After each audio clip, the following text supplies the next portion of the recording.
left in the dark. Exactly right. Check out this video from St. Clair Shores. We've had several trees down there, and that's one of many locations across southeast Michigan. Victor Williams live on that part of the story. He's actually in Madison Heights, where he's following efforts to get the power back on there. Victor?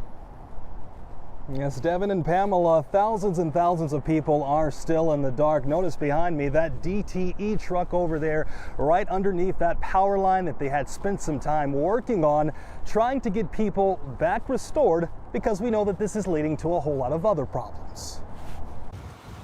An early morning of heavy winds. It woke me up this morning, yeah. Oh my God. It was bad. It was really bad. I actually got up one time and looked out my back window and stuff was flying around. Leads to a day without power for tens of thousands, including Molly Parks and Eddie Diaz in Madison Heights. There was smoke involved, there was almost a little fire, and the trees are all on the power line here. Everyone is out of power. I just got out of the shower and 2 minutes later all the power's gone out. Crews spent hours taking care of that issue, as well as a downed utility pole on 12 Mile. Nope, this is the setup.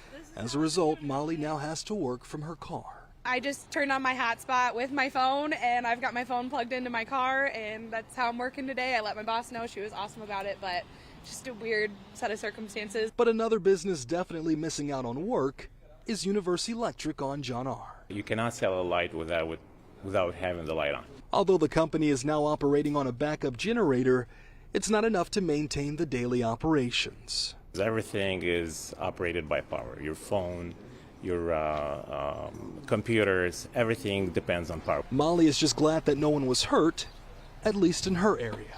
I'm just hoping everyone's safe, because I heard from, I think, another neighbor that something was smoking, so I'm just really worried about everyone. It looks kind of like a disaster over there. And we're told that power should be restored for 95% of DTE customers by tomorrow evening. In Madison Heights, Victor Williams, Local 4. Hopefully Devin. sooner. All right, Victor.